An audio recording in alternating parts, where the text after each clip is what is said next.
my room. I know it's a different setting, but I thought I'd do a video here this time. And just want to let you guys know I do have two birds, so there may be a little bit of chirping. I'm making some noise now, but so don't be worried or anything. It's just the birds. So let's go ahead and get started. Hello Kid City, I'm Ms.Grace, and I want to welcome you all back to another week of our Discovery series of the 12 Disciples. Last week we talked about two brothers named Peter and Andrew and what roles they played as disciples of God. Now today we're going to look at another set of brothers and how their attitudes determined their effectiveness to share God's good news. Now before we get into each story, I want you guys to guess what James and John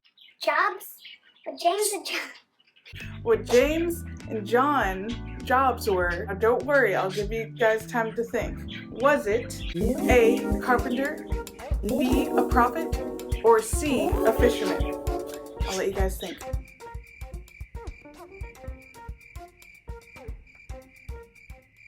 Yes, they were fishermen, just like the other disciples. And like I said before, a lot of them were fishermen. So let's first look at James, as his story was very short. So, James was mentioned in the Bible as the son of Zebedee, and in the New Testament, he was only mentioned when his brother John was mentioned, so there's not much to go by what we know of James, but he was a man of courage and forgiveness, and without jealousy, and many would say he lived in the shadow of John, but he was a man of extraordinary faith. Just like Andrew, he had a small part, at least what was mentioned in the Bible was very short. But that didn't stop James from making a difference, because James was actually the first of the 12 to die because of his faith. Moving on to John, he was known as the beloved disciple. He wrote the Gospel of John, 1 John, 2 John, 3 John, and Revelation. Like Peter, he was one of the more prominent apostles. And it's also noted that he and his brothers came from a much more rich family, as his father hired servants in his fishing business when he and James went to go disciple with Jesus. Mark chapter 1 verses 16 to 20 says, "And he walked by the Sea of Galilee as he saw Simon and Andrew his brother casting a net into the sea, for they were fishermen. Then Jesus said to them, 'Follow me, and I will make you become fishers of men.' They immediately left their nets and followed him. When he had gone a little farther from there, he saw James, the son of Zebedee, and John his brother, who also were in a boat, mending their nets. And immediately he called them, and they left their father Zebedee in the boat with the hired servants, and went after him." John was mentioned in many places in the New Testament. He was a man of action, very ambitious, but had an explosive temper. He was close to Peter as they acted together in ministry, but Peter was the spokesman of the group. John eventually mellowed with time, as in his later part in life, he had forgotten everything, including his ambition and his temper, except for the Lord's command of love. If you have ever gone fishing before, you will know that fishing is mainly a waiting game. One must be patient and calm in order to successfully catch a fish. This can also be said when Jesus called James and John to be fishers of men. There are many ways to disciple to others. John originally started discipling more directly with his ambitious nature and temper. Though this more obvious and direct way of discipling could be effective for some that respond to that type of manner, many others might be scared off or even offended by this direct type of discipling. Though being a fisherman, John didn't use his fisherman traits until he started following Jesus and learned how to be much more calm and loving with his words. Many of you may have friends that either don't know God or don't have a relationship with God.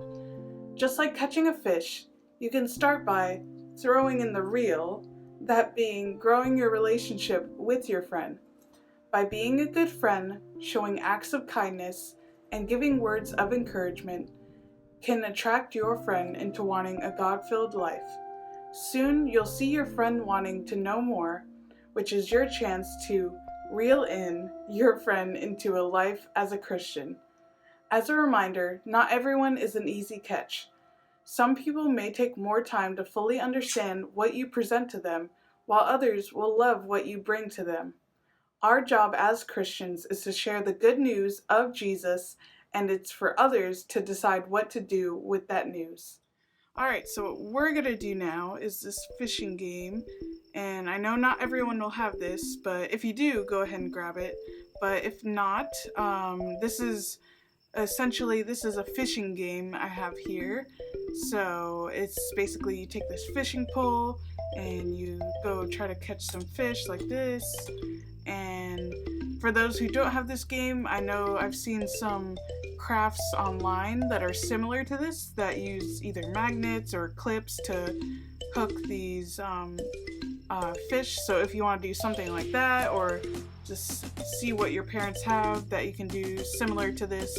But anyway, so let's go ahead and get into this game and talk more about this. So let's go ahead and get started. So maybe a little noisy. It's a pretty noisy game, but so just like we talked about, not every fish will be easy to catch. Just like discipling to the world, it may take time to get a catch, and you might by either sharing scripture or, like we said, just showing acts of kindness to others, that'll help attract others to wanting to know more of God. So we just gotta be patient, because not everyone will be as easy to catch. But of course, it's just using fishing terms.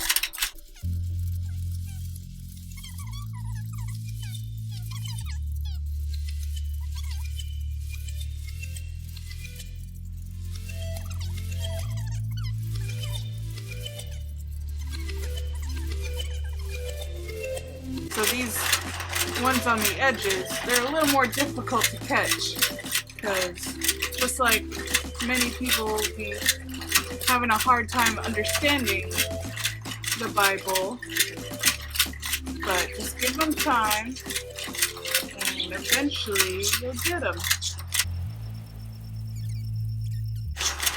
Whether you're playing the same game or you found some craft to play, I hope you guys are having fun and staying safe at home.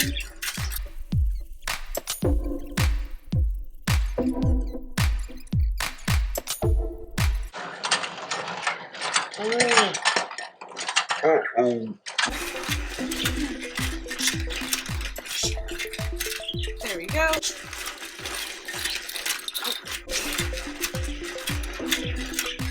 Almost there.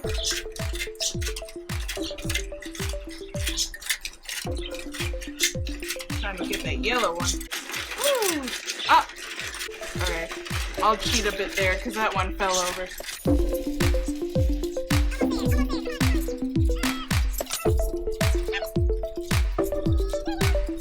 Alright, we got all the fish. I hope you guys had fun and enjoyed this lesson. I certainly enjoyed recording it for you guys. I hope you all have a great week, and I'll see you guys next week. Bye!